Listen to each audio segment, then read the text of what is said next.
were very isolating, because I think I was so defensive because everybody were making comments, and it taught me my whole about 1 year into getting bullied.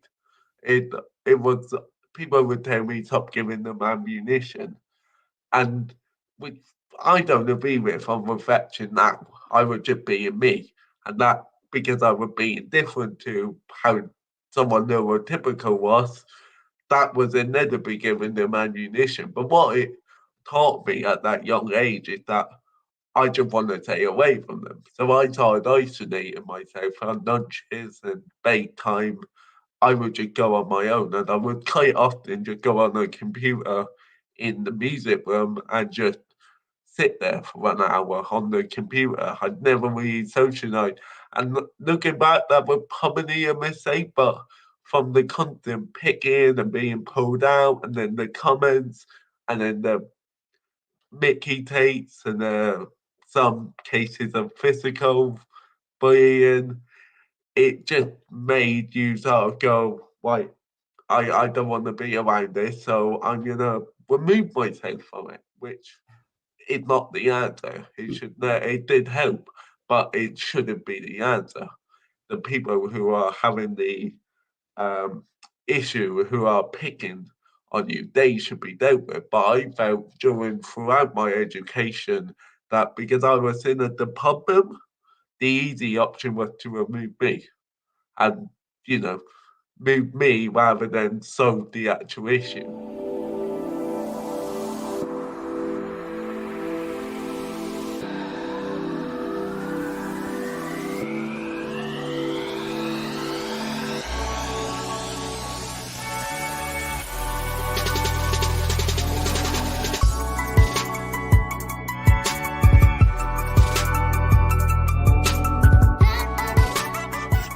Work within the Bicester Uni as an EDI associate EDI partner, but outside of my work and possibly the interesting bit is I'm a adaptive judoka in the sport of judo, and I've been doing that for 10 years. And for the last 2 years, I had the honour and privilege to be part of the GB squad, um, having been selected in 2022.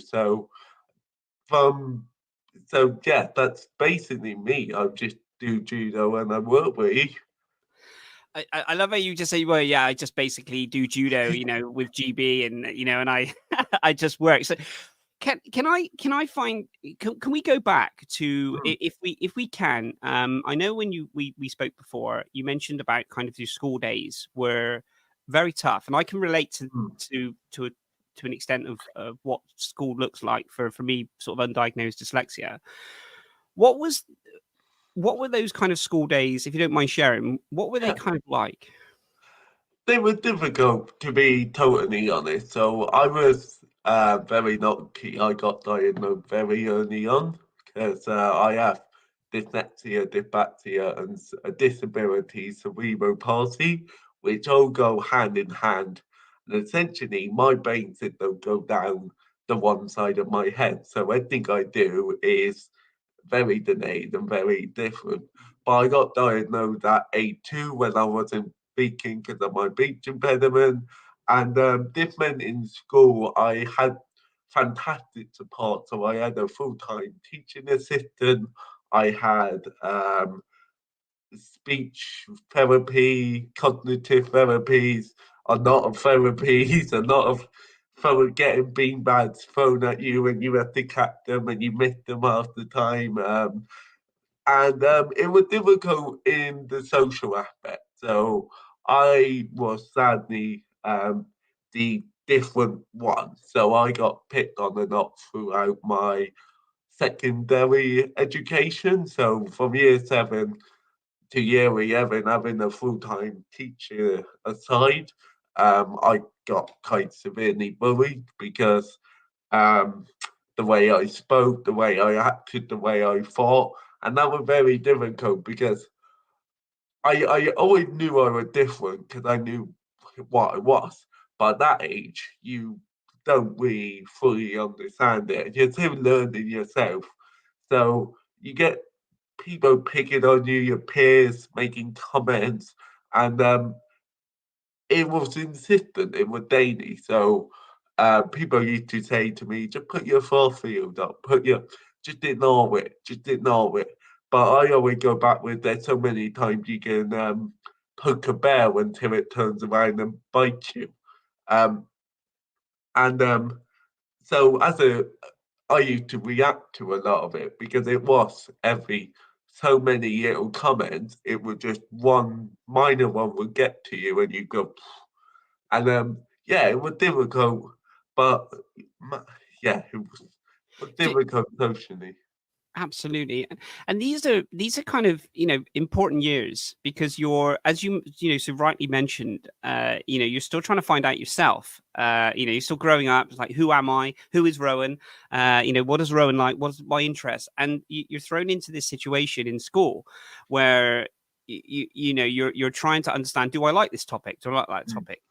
And all of those pressures that come in with this, and then to have that on top is demoralizing. Were you separated from classrooms a lot, or did you sit through any mainstream kind of lessons? So I attended a mainstream school throughout my education. We did try a special a school more tailored to people with learning difficulties, but with deemed that wasn't the right route for me. So throughout my whole education, but there were periods where, like I said, particularly through my primary go and my secondary go, I got pulled out of lessons. We would go to the sports hall and we would do cognitive therapy, speech therapy, pronouncing S's, pronouncing P's. And it's all right at the beginning, but when you've done it for years and years and years and years, it becomes really quite demoralizing because you're doing it all the time and you just want to be in class with your mates or learning, not having to work on the basics of. And again, when you're young, you don't really understand where it is all going to. You get told, but you don't, in my experience, you don't understand yourself fully. You're still learning yourself. And I always remember the day we went to the doctors about my learning plan and what we can do and what therapies. And I remember my mum turning to me and said, "That's it. They think that you're the best you're gonna get, so you don't have to do that anymore." And as a kid, that was amazing because there was no more getting pulled out of lessons or having a. So I always remember cognitive therapy to change your reaction. They would just throw a beanbag at you and you would have to catch it. And then so you go, right, ready? And it's a little bit patronising now I reflect, but it just made you feel different. And sadly, as kids get older, they think differences are weird. When we get older again, we embed differences, well, the majority of us do. So yeah, it was difficult, but I'm really glad that I was in the mainstream goal because I was able to achieve the results I wanted and go on to where I am now. Which is incredible. Just to touch on just briefly, we'll move on to the incredible achievements. I mean, even that in itself is an incredible achievement because the resilience that you had, it would have been quite easy to just say, actually, I'm not going to go to school. And I can't be in that environment because if we were in a working environment like that for 5 years, then we would want to leave. But school's completely different. You unless they move you to another school, and then the chances are it may repeat. History may repeat itself. The biggest thing for me was not being able to sit in certain lessons because of my undiagnosed dyslexia, and the separation side of it was really tough because for me, with being ADHD and dyslexia, that sensitivity that I have, where I'm highly sensitive about certain things, when you're moved out of not just the lesson but your friend group, and you feel like you're missing out on something, and then you have to kind of come back for those in jokes and all the other jokes and like your friends are making about different things and all the different conversations that you grow as an adult throughout. That was that tough for you as well, that separation from? Yeah, it was very isolating. Because I think I was so defensive because everybody was making comments, and it taught me my whole about 1 year into getting bullied. It it was people would tell me stop giving them ammunition, and which I don't agree with on reflection now. I was just being me, and that because I was being different to how someone neurotypical was, that was inevitably giving them ammunition. But what it taught me at that young age is that I just want to stay away from them. So I started isolating myself on lunches and break time. I would just go on my own, and I would quite often just go on a computer in the music room and just sit there for an hour on the computer. I'd never really socialized. And looking back, that was probably a mistake, but from the constant picking and being pulled out, and then the comments, and then the Mickey takes, and some cases of physical bullying, it just made you sort of go, right, I don't want to be around this, so I'm gonna remove myself from it, which is not the answer. It did help, but it shouldn't be the answer. The people who are having the um, issue, who are picking on you, they should be dealt with. But I felt throughout my education that because I was in a department, the easy option was to remove me and, you know, move me rather than solve the actual issue and sort of sweep it under the rug. And that is nothing against my school. I did, ironically, I did enjoy my education, but it was always, oh, he's the issue, he's the one reacting. But like I said, when you get poked so much and you're 15, 16 years old, of course you're going to react. It's only natural. And then you get told not to react, which is really invalidating because it's like, well, I want to stand up for myself, but you're telling me not to. But it's like, no, that's bad, but that's also bad. It's a spiral effect. And I think it wasn't until I found a sport like judo that I really sort of started learning myself. And yeah. So when did you? Thank you so much for sharing that Rowan. And I know that it was an incredibly difficult time for yourself, and your sheer resilience is just second to none. So I thank you for that. From our sponsors, Promova are a one-stop solution for all of your language learning needs. Now we all know how difficult and challenging it can be to learn a new language, especially if you have dyslexia. Now, this is where they're different because they are the first platform to introduce a dyslexia mode. And I've got to tell you from firsthand experience, this has been an absolute game changer for me because I've tried to learn languages for many, many years before in different ways. But the fact that they're now making it available and to assist me in certain ways, I can work through these modules with ease. It has been an absolute game changer. Please do check them out. They are used by over 15 million people across the globe. So they are doing incredible work. There is a 50% discount on the premium version in the link below. Please do click on the link and start your learning language journey.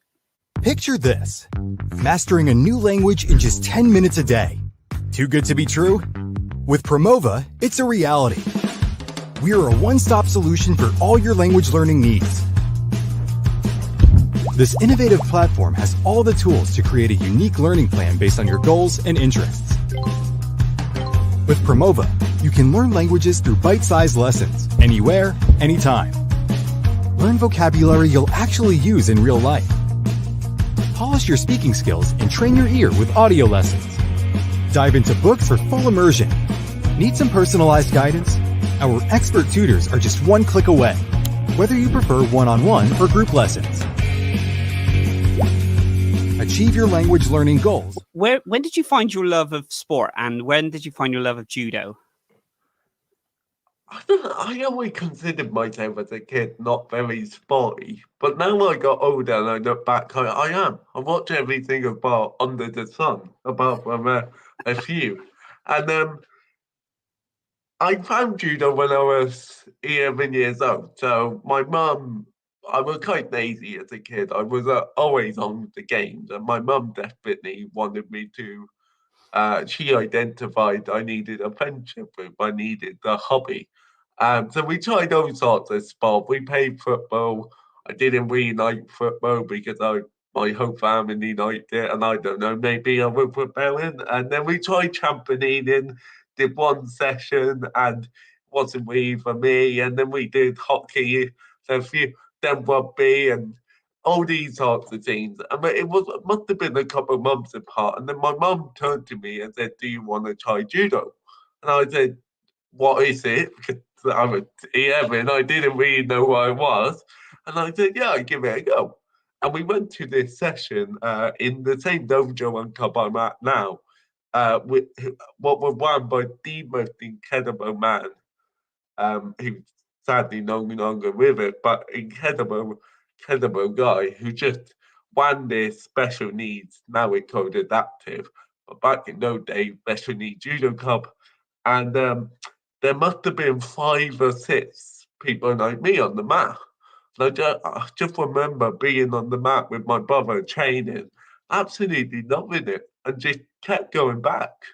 And that's how I fell in love with it. The more I did, even to this day, the more I do, the more I love it. I love the passion, the culture, and throwing people around with ease is quite good fun as well. So, yeah, and it just sort of built this love of sport, and also, I suppose, being included in an environment where you're not different and you're with people like yourself. So it's um and you're totally accepted and you don't get called names and you don't get it was really quite invalidating and really enjoyable because it became my safe place. So that was during my primary school I joined that. But in secondary, my second coach, who's still my coach today, he for months he was going, "You need to come to this session, this Wednesday session, because you were developed and this will help your development in judo." Finally I went. I was a bit nervous at first because it was a mainstream class, and it was with the seniors. So I was with people a bit older than me. I think I was the youngest by 9 years, but I absolutely loved it because I was included. They were all mature. They all accepted me. They all changed with me. uh, we all made jokes, there were banter, and you just ended up loving it. And when the bullying in school got really, really bad, I always remember to get to Wednesday night, love it. And that just kept me going through. It was that having that support network where you're included and you're enjoying it and you can be yourself in something, sharing with people who accept you. And you, I ended up developing really good friendships. Some of the people were my best mates.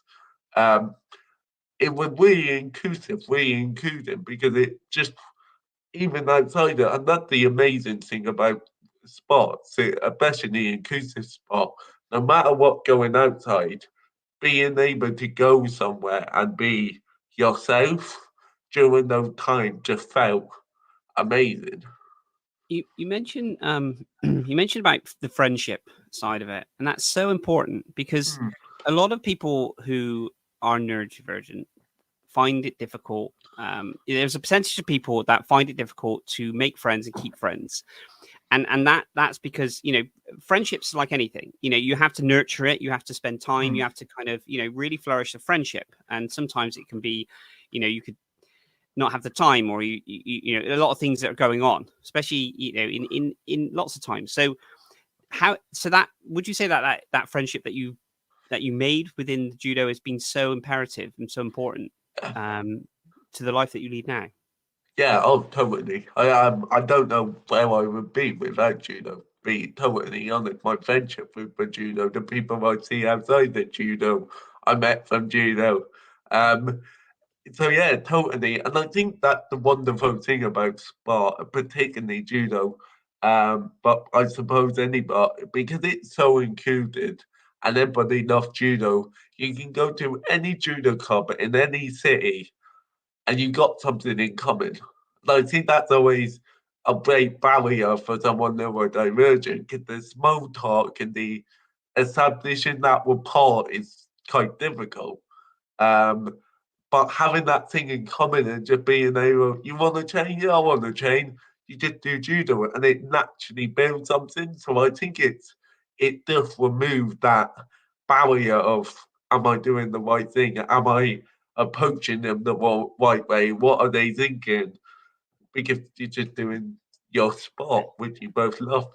You're absolutely right, and sometimes that small talk that we have when we're trying to, when we walk into a room, or we're in work or anything, where that small talk, that can be quite difficult, because I remember walking into offices beforehand or networking environments and thinking to myself, I'm going to have to instantly come up with something to say, or if someone asks me a question, I'm going to have to think, how do I answer this question?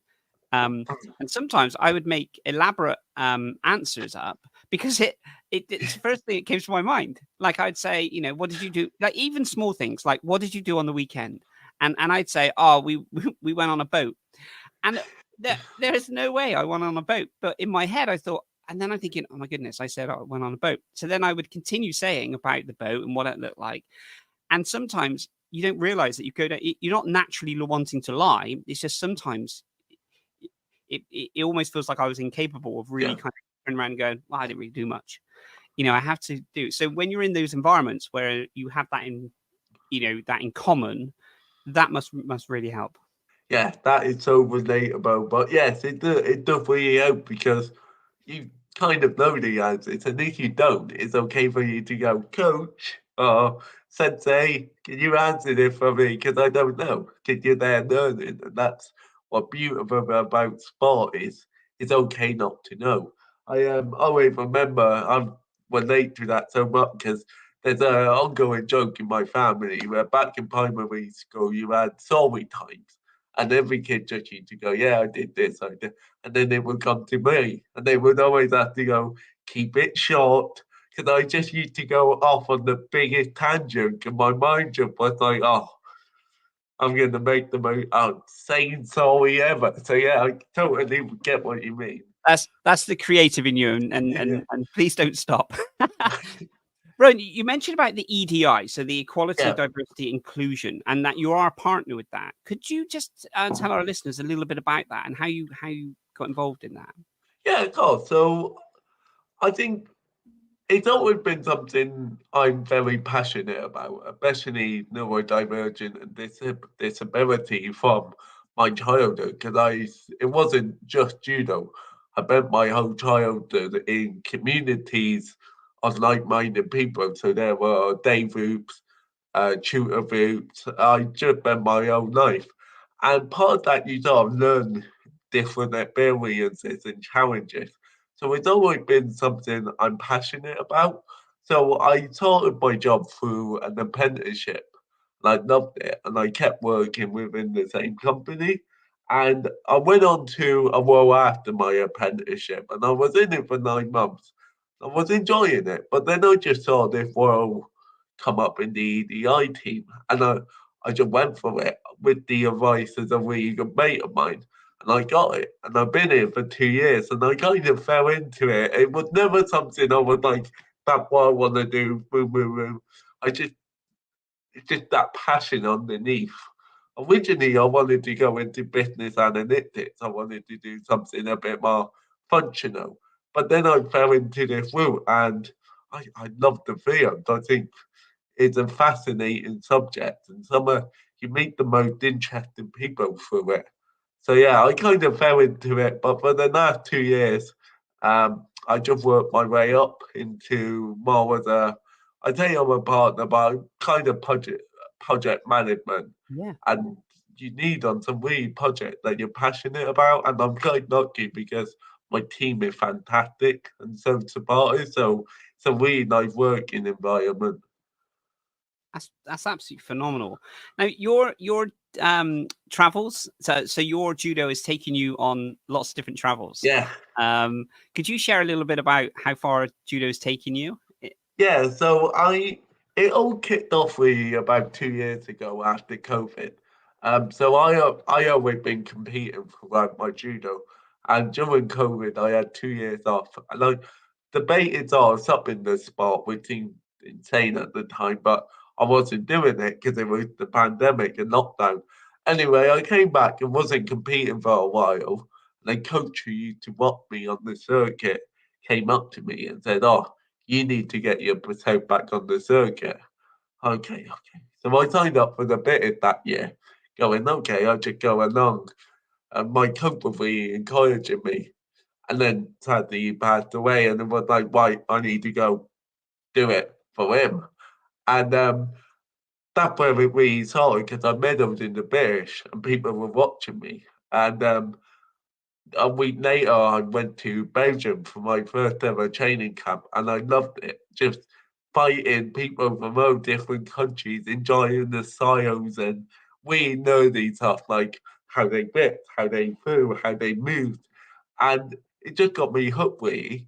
And then that October, I got selected for the GB squad, the GB Adaptive Squad in the national centre with the whole team. And that was amazing. That was a dream come true. I that was always I have a note from myself when I'm 15, and I set myself 3 goals in it: black belt, uh, beer champion, and the really ambitious one was GB's one. So to achieve it was just like, wow.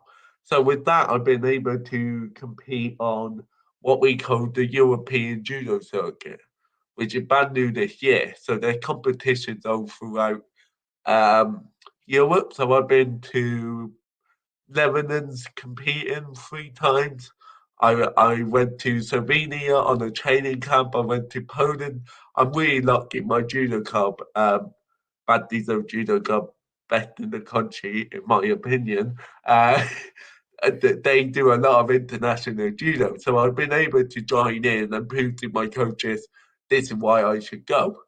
Um, and it's amazing. The competition itself is purely adaptive. So it's an inclusive. For people like myself who, yeah, they train at mainstream, but if they go to competitions, they have natural disadvantages. So for me, judo wise, because my brains don't go down the one side of my head, my balance ain't the best. My reaction is poor. Um, my cognitive skills aren't fantastic. They're minor, but in sports, that makes them all the different. But what the EJU circuit does and adaptive judo do brilliantly is they remove all that and they put you on an equal level video through 4 levels. So level one is me, can do mainstream, but won't do well. Where level one, I'm fighting people like me. So I no longer had that natural disadvantage. And it just allowed me to travel the world and compete. And on top of that, I'm going back to that friendship thing from sport. I got so many mates across Europe, and I can just send them a text message going, "Can I come train with you?" And I do. So I got one of my best mates is in Brussels. We went to Hiss. I went to Hiss in April, and he just came to ours in last weekend. And it's amazing how much opportunities sports open up, and just being able to compete on an inclusive environment and see it and watch it is amazing. So you see people who maybe struggle to walk or can't walk or need a full-time carer, or all these severities and different disabilities and neurodivergent, they can all compete. Like visually impaired, maybe amputee, and they all go out there and compete. And it's genuinely amazing to see how well they're catered for. And there's a lot of hard work behind the scenes, but fundamentally, to create an inclusive community and environment, I think it's easy. You just have to know how. You just need to be willing to challenge yourself. And I think for me, going back to creating a community that is inclusive, you got to ask yourself why, until you can say why no more. Why don't we have disabled? Like we would like more inclusive environment. Okay, why aren't they coming? Is there a barrier to entry? maybe the coaches need a bit of education around this. Okay, let's go get that. Are we promoting in the right areas? And it just takes a conscious effort. But once you get them on the mat, it's easy because you just coach them judo, which we all love. But yeah, sorry, I rambled on a bit there, Honestly, but that was no, I was at, you did not ramble at all, Rowan. That was absolutely incredible what you shared. It really kind of sparked thought in my mind. Are there, you mentioned, are there enough inclusivity in the sense of in sports in judo side of it? And it wasn't until I really kind of started looking into, the incredible work that you do that I realized that there was. I've done martial arts for many, many years. And, but I didn't realize that inclusivity side of it. What do you think the barrier is for how many are there that you know of? I mean, you know that your club does it, and obviously, incredibly involved with the GB and everything else. Do we have a very small percentage of clubs like that? And what's the barrier for it to be more? I think the GB Judo can call them sector leaders in this aspect. I think clubs are amazing. I very rarely hear of adaptive judoka being turned away in the GB, and that's from hard work of Billy and people within the British Judo organisation and volunteers who have tirelessly put on education. I think the barriers is the classic one, resourcing. So coaches' education can be quite expensive. Um, there are some cases where there need to be inclusive classes where you have that time, one-on-one time to really help the judoka build because maybe they won't thrive in a busy mat with 30 people on it and they need that one-to-one support, which is fantastic. What I needed when I was 11. However, many judo clubs I don't think can do that because but they're not really permanent dojos in the UK. So they're stuff like getting the venue, getting the coaches. Kids, judo is all voluntary. You uh, very rarely get any people doing it full time or part time. It's all voluntary, and that people will work very hard. But I will say, I think it's commendable how popular adaptive judo is and how fast it's growing. Um, just recently, we had the EJU Cup in Swansea, and I think there was about 200 people competing from mainly GB, and then you just saw the diversity of clubs, and it's brilliant to see. So yeah, I think the barrier is time. It will take. This is still a fairly new area, so, but it's growing so fast. But we still have to be patient. Stuff won't happen overnight. Absolutely. And I think you sharing your story and the work that you're doing, will only encourage more knowledge around this. For people listening to this, they start thinking, maybe, I love the fact that you said that, you think the inability to be able to do this, but you have the ability. And the fact that, once you get on the mat and you have that support and that you can train in that sense, that's an absolute game changer. Because as we mentioned, it doesn't just improve fitness, it improves everything, the mind side, the mental health side of it, and there's so many different aspects when you get onto that mat that you experience. Yeah, so it's mental health when you're struggling in judo.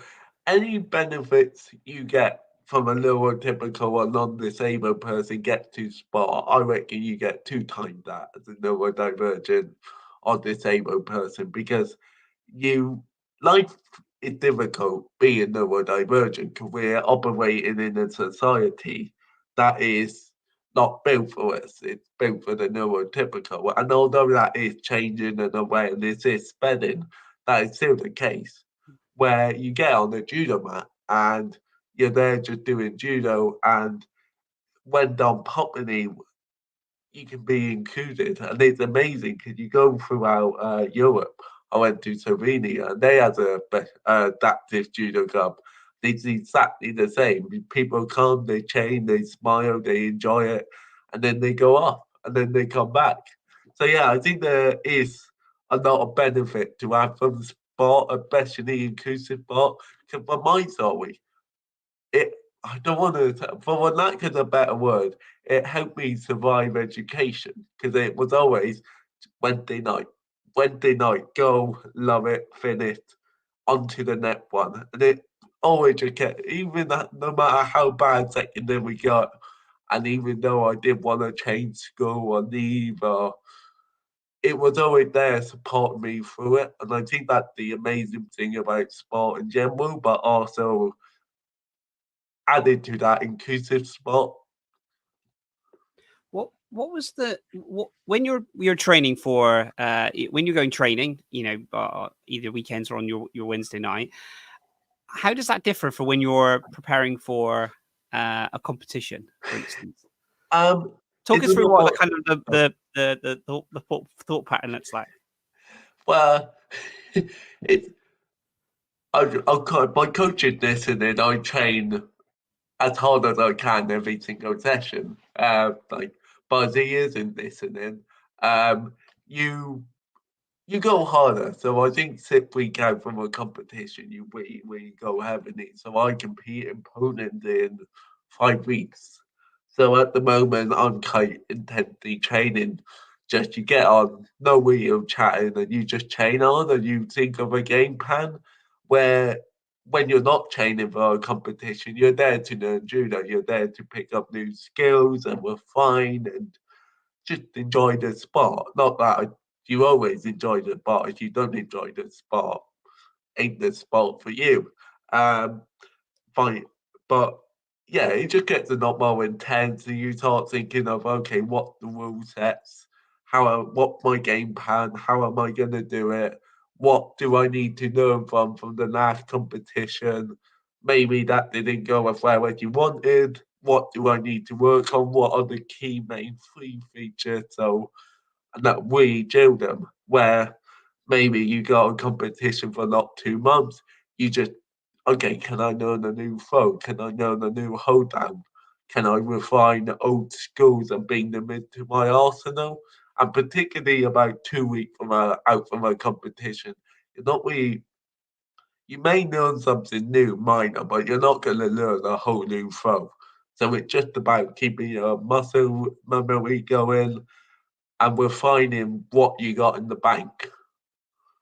With the game plan, I'm really intrigued for people that don't know judo in that sense, because there's so much techniques are around and so much that goes into the judo. When you say about your game plan, do you actively before you go in know the kind of moves that you want to do, or are you reactive on some of their moves as well? How does that? It's a long going battle, so it's something I'm trying to work on. We're finding my game plan going in. But yeah, ideally you would know what fight you want to do. In judo, you don't tend to know who you're fighting until on the day. So it's not like on a sport where you can analyze them. That's only up really high mainstream level. You can do that. But yeah, you know the fight you want to do. But I think it's also the confidence. It's having that confidence. It's okay if this situation comes up because that's what you're training for. If he grabs here, can I come here and there? And it's just training yourself to really um, do your judo. That's the most important thing in judo. Getting on that mat when you're fighting and not letting them dictate the fight. So and be in control of it. So yeah, I think you don't sit down and go, "Oh yes, I'm gonna when I come out, I'm gonna do this and this," because it's like what Mike Tyson says: everybody has a plan until they're punched in the face. So so you just have confidence and know what. So you can go on that mat and go, "This is my fight. I will win it." I think that's the beauty is sometimes as well. And I love that quote. I know that quote very, very well. Because from when I've done martial arts and within 10 seconds of sparring or in a competition, I've been kicked straight in the face. And I'm thinking, yeah, I just need to try and focus. But we do analyze sports so much now. And I guess, with VR, say from a football point of view and all these different things. And I remember when the World Cup was on and they were saying, that within the goalkeeping, when the penalties come on, they literally think, how many, what side do they statistically, they always go top left or bottom left or whatever that kind of looks like. And we can analyze. But it's, as you mentioned as well, yes, when you get to that top tier level, you start analyzing even more. But I think if you've got that in the bank, that muscle memory of actually what you're going to do and how you're going to react, I think that's where the skill element and the hard work of those days training come into it, isn't it? Yeah, totally. I think, I couldn't agree more. It's like I said, the confidence. That's the very good thing about sport, and particularly inclusive. Sport gives you that confidence. Even if you have a bad session where you get battered and you can just get phoned and you can't attack. Often you come off the mat and go, oh, that wasn't good. But you get so much energy going, oh, that was okay, I know I'm not there, onto the next one. And when same with fighting, it's okay, that didn't go my way, or it's a bit different because you get frustrated. But it's different because it's confidence. And when you step on the mat, the main thing is, am I confident? Do I know what I'm doing? How am I feeling going into the mat? Because I'm an acting confident fighter will always do their best judo. And then it comes down to who better on the day. At the team with judo, it's who better on the day, who worked harder to get to that point. You mentioned about goal setting, and then you set yourself 3 goals. And you smash those. And you're a black belt or you're a first dan? I'm a first dan black belt. Yeah, I'm just on my second dan cherry, but first. First dan. So first dan. So just to say, to get to that level of black belt, that was an incredible journey in itself. And what was that like for you? So when I first attended, they call it a nice story behind it. One of my biggest strengths as a person is my determination. And I remember when I first attended a Wednesday session, my coach turned to me and said, you should be not targeting anything adaptive. You should be targeting a mainstream black belt. So that means in order to get your black belt in judo, you have to do something. There are 2 ways you can. Well, 3. You can do a theory, but I wanted a competitive one. So to get a competitive mainstream black belt, there are 2 ways. You do something called a lineup, which is where you win 2 fights, and then you have 3 back-to-back fights, no baits, again 3 different opponents, and you need to win them all by hip-hop, which is where you get them flat on their back, or again, brown belts are higher. So you gotta show you can beat people on your level, essentially. Or you can, each ippon is 10 points. And you can get, once you get 100 points, you get your black belt. You also need to do the exam, but that's the easy bit. So for me, when I must have been about 15, joined the Wednesday session, my coach looked at this. I think I said to my mum and granddad or whoever took me that night, that's impossible, yes. But when I got my brown belt, I went, okay, let's go for it. And I went to a load of down gradings. And I just slowly got 10 points here, 10 points there, 10 points here. And it was challenging. It took me 18 months, although it felt so much longer. Because all I wanted was just that black belt. I wanted it. And every opportunity was like, oh, okay, didn't get it, but 10 more points in the bag.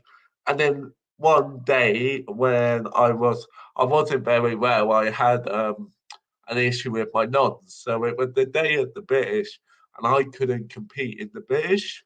So I just went on to watch. I bought my kit to warm people up, and then there was a damn fading after, and they said, "Do you want to do it?" And all I needed was 10 points. So I went, "Yes, okay. Just give me one fight. Let's see if I can do it." And I did, and that was the best moment. But it wasn't. The best moment was walking back into the cup that Monday and looking at my coach and going, "Done it." Like, you set me this challenge. I have beat 10 people who are mainstream, who don't have the natural disadvantages I do. And I done it. And that was an incredible moment and something I'm really, really proud of, because it teaches you a lot. It teaches you resilience, um, determination, and also just getting back up tighter with the beach. So what best compliment I ever got in my judo first sounded like a bit of a backhanded one until I really thought about it. I went to a coach I really respected, incredible guy, hilarious. He said to me, "Do you know why you earned that?" So I said, "Yes, because I won it." And he went, "No, no, no, because you come here every week, and I train at quite a high level comp. We just produced an Olympian." Um, and he goes, "You get battered, absolutely battered, but you always keep getting back up with a smile on your face." And it was like, yeah, that is. I always do. Like, I've been there 10 years. I'm training with a natural disadvantage with full-time athletes. And yeah, may get thrown a lot more, but I always get back up. And thinking about it is a really meaningful quote, because that's exactly what I did. And that's what I do throughout my judo, no matter how, and that's what sport, I'm playing to this incredible sport as a youth, as it taught me through my education. Yeah, they may get difficult. You may get picked on. You may want to stop going, but just keep getting back up. Keep getting back up. Go to judo, and then the next day at school, enter with a smile on your face. Whatever happens, it may be a horrible day, the worst. Next day, get back up, go in with a smile, and see what happens. And I think that's the main thing it taught me as a neurodivergent child, teenager and child trying to learn himself, is having this inclusive sport. It just taught me keep getting back up, keep getting back up. Always focus on the positive side, because no matter how bad it gets, as long as every time you get back up, it's a new opportunity. And it's a very literal metaphor, because obviously when you get thrown, you have to get back up. But it's also psychologically one that I call hold close to my dear at heart. So whenever something doesn't go my way, just get back up.